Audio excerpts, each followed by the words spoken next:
some business communication skills as we conduct more and more presentations. So you have a PSA coming up, you have a pitch for your app, there's a documentary where you need to express yourself clearly. Plus, in other courses, at work, you're going to need to be able to communicate clearly and professionally. A quote from one of the board of directors at Starbucks: communication is always important, but it is even more essential when things are not working. When customers are upset, when employees are worried, when you're trying to sell them on a new vision, when you're trying to turn things around, your ability to express your reasoning, your ability to convince people, your ability to articulate a strategic plan is incredibly important. So we all need to be good communicators, because you'll never convince someone that your way is better if you cannot communicate effectively. You'll reach a point in your work career where everyone has similar skills, everyone has a similar resume, and what separates you is the confidence that you have in your communication skills. If you feel at ease and you feel relaxed and you feel like you can speak up, you'll stand up relative to those that are unsure. And a lot of this confidence can come from occasions where you practice. Improvisation, comedy clubs, theater, that's a chance to speak up. Making small talk with a variety of people, learning a different language and practicing that in a discussion group. If you have a casual, extemporaneous speaking style, you'll do well in the business world. A lot of times we're on Zoom these days, so just a reminder, dress casually, but not too casually. Tidy up your work area. It should be neat behind you. Get a well-lit, quiet space, and if necessary, if you do want to have a virtual background, choose something that's appropriate. My friend at Crestwood, his son was using a Harry Potter background when he was talking to his friends, and then my friend went to go present to the entire staff, and he still had the same background in front of him. So take the time to make sure your meeting environment is the best it can be. Try to read the room, see how people are reacting, encourage them to use the chat feature to raise their hand so that they can interact with you. However, understand you don't have to stop when they raise their hand. You can finish your sentence and at a break, an appropriate break, go back and answer the questions. That's why the chat feature can be good. They can type it out, and then when you are ready, because you don't want to stop and lose your train of thought, you can answer it. Practicing the tech ahead of time, setting it up ahead of time is well worth the time. Arrive early to make sure all the resources are working. Make sure your device is charged. Record your presentation if you want. Have a backup internet connection like your phone, which can become a hotspot if need be. So Phil Knight of Nike would say that his best speaking tip is to know your audience. Are there people that you already know, or are there people you're meeting for the first time? You can be a little more informal if you already know them. For example, your classmates, you don't have to be the most professional person possible. You can be a little more relaxed. What is it that they want? Is it customers looking for the best new product? Is it managers looking for tips on how to take control of their company? Is it the media looking for information? Is it your peers looking for a laugh and to be entertained? When you know your audience, you'll do well. And what are the cultural norms? In some cases, it's very, very formal. And you'd be expected to deliver a serious formal talk. In other places, it's okay to laugh and joke around. In some places, they don't even do presentations. Amazon does 6-page memos instead of presentations. So you want to know who you're talking to and what's expected. Howard Schultz, when he took over as CEO for the second time of Starbucks in 2008, he had to sell his new vision to many people. They had countless meetings in this meeting room with this big wall that had all the different plans on it and all these different notes, and it was a matter of getting every person in the company on side with the new direction before going forward. And then he had a few company-wide meetings to let people know, hey, there's going to be some difficulty, but we're in this together. For your introduction, start with why. What's the point of this presentation? Why are we all here? Why would we choose to listen to you if we could leave? Why is it important? If it's important and worthwhile, people will listen. And then you can give a preview of what will be discussed. Novelty. Mix it up. The brain compares information to what it already knows, and if it already knows what you're talking about, it won't be very interested. It'll just file it in the virtual brain filing cabinet of that subject area. But if something new, like a joke, a story, an image, catches their attention, everyone will sit up a little bit and they'll pay extra attention. But you don't want to overdo it, because too many surprises are no longer new. Telling stories is engaging the audience, being authentic. Here's Steve Jobs having some technical difficulties, but he tells a story.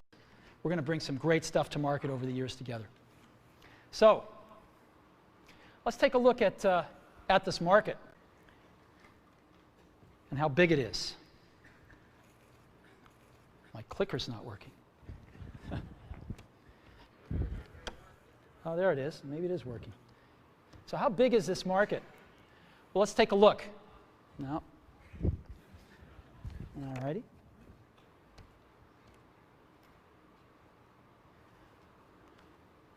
Clicker is not working. All right. They're scrambling backstage right now.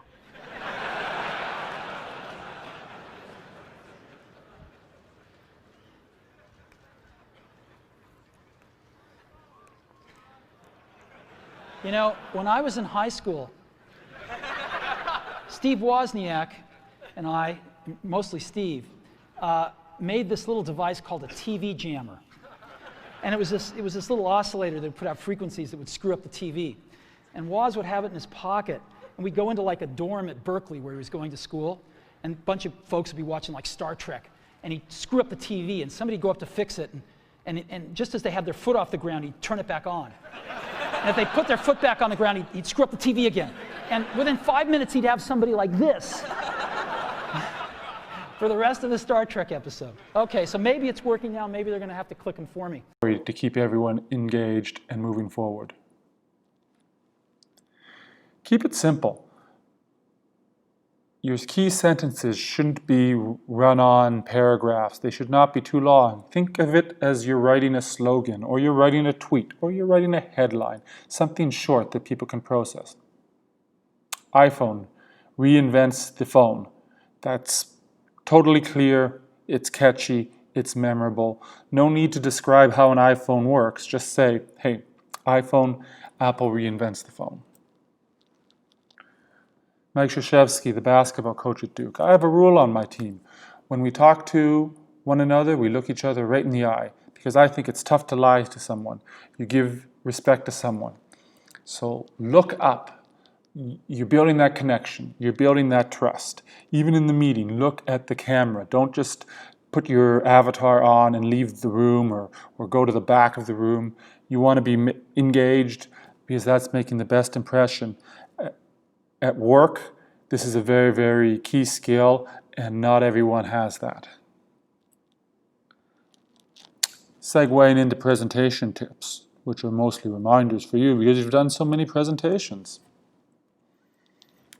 That there's some things I hate about PowerPoint, and I figure it's kind of my duty to point them out. So here we go. Here's common PowerPoint mistakes. Number one, people tend to put every word they are going to say on their PowerPoint slides.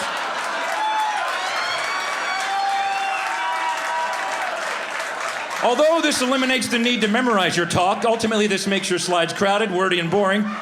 You will lose your audience's attention before you even reach the bottom of your first slide.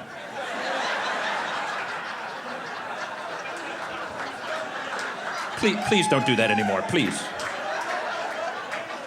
Number two, most common, many people do not run spell check.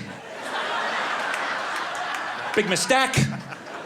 Nothing makes you look stupider than spelling errors. If it's got a red line under it, recheck the spelling. And then finally, I hate this. Avoid excessive bullet pointing, only bullet key points. Too many bullet points, and your key messages will not stand out. In fact, the term bullet point comes from people firing guns at annoying presenters. Try not to use the default template.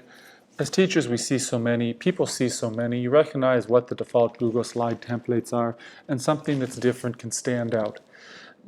You can experiment with your own color scheme. Go to Menu, Slide, Edit Master, and make your own slide template. Or go to Google Slides templates, or go to slidescarnival.com and find an attractive template that'll make you stand out. Keep it simple. 3 points is a good rule. If you can show people instead of telling them, that's better. And if you can tell a story, that's good, because that's how people communicate with each other. And people like stories. They become emotional, and it's a way to keep their attention. Back to the Steve Jobs examples. Simple can be harder than complex. You have to work hard to get your thinking clean to make it simple. But it's worth it in the end, because once you get there, you can move mountains. It's easy to give a 45-minute speech. You just start talking and you don't stop till the 45 minutes are up.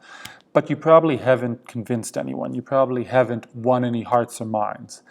A very, very succinct 5-minute presentation requires you to edit your thoughts, to only use the most important examples, to use interesting turns of phrase and figures of speech. So it can be hard to produce that 5-minute presentation, but once you do, it's going to very much stand out. Try to plan your presentation ahead of time, before you even look at the slide template. Decide what ideas belong in there and what the order they will appear in. I like using these 3x5 cards. Here's one that I did for a presentation for other teachers. I laid out all the cards, I moved them around, I put them in order, I wrote an extra card if I realized I had missed something, and then I ended up with a nice stack that I inputted into the presentation, into Google Slides. But first things first, I made sure that the information was of the utmost relevance and in the most interesting order I could present it in. Try not to read. Text on your phone is too small, and then you end up squinting and looking down, and you're not connecting with the audience. If you have to print your notes, print them in size 18 or size 24, and you can just glance down. It'll be so big you'll easily see it, and then you'll get back to connecting with the crowd without too much of a delay. Don't read the slides, because when you do so, you can't make eye contact. Try to engage the audience. Remove barriers between you and the audience. Don't touch the podium. Don't stand behind a desk. Don't cross your arms. Make eye contact with individual audience members and smile, then move on to the next person in the crowd. Here's a slide of different body languages. You can see open body language, looking up, do a posture check, pick a spot on the back wall and look at it. Hands are in neutral position, feet are open, shoulders are open, eye contact. Look at the other person. They're looking down. They have their hand in the pocket. They look like they don't want to be there. They look, surly. They look disengaged. It says holding the drink on your chest, but I've certainly seen this with someone holding their phone right in front of their chest. So again, try to be the one on the left. Who would you rather listen to? And trust me, most of us would rather listen to the one on the left who's showing the open body language.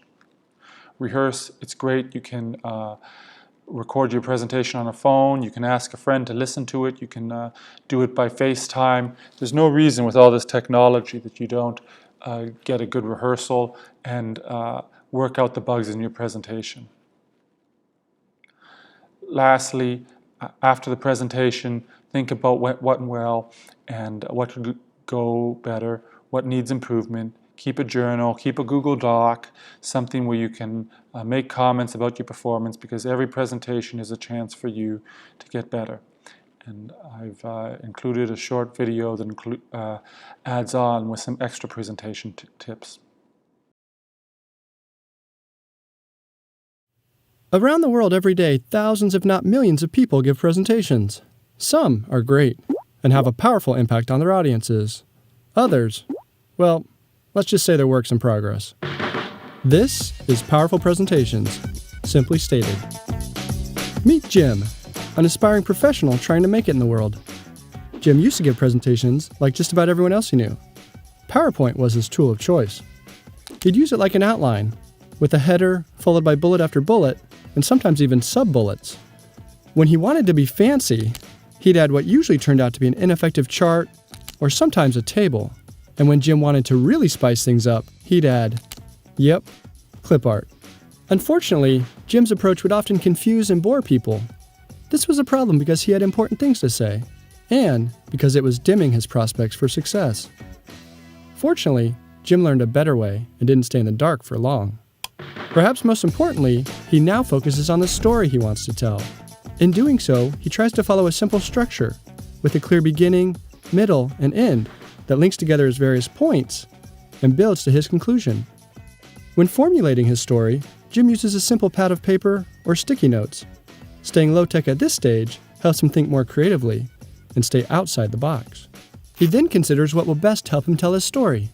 Jim sometimes opts to use a whiteboard, flip charts, handouts, or even no props at all. When it makes sense for him to use PowerPoint, he tries to remember the adage that sometimes less is more. He doesn't dumb down his presentations, but he does try to limit each slide to one key idea. Or, depending on the content, he sometimes builds an idea incrementally, so it's easy to follow. He always looks for visual ways to tell his story, with supporting images, minimal text, and clear charts and graphs. Sometimes he uses quotes, but he tries to remember that people can't read his slides and truly listen at the same time. Jim still uses plenty of text to help him remember what he wants to say, but he hides it in his notes that only he sees. Jim's new approach takes more time, energy, and rehearsal. It's been well worth the effort. His audiences are now much more engaged and better understand and remember his presentations. And, as if that weren't enough, his pocketbook doesn't mind either. This has been Powerful Presentations, simply stated.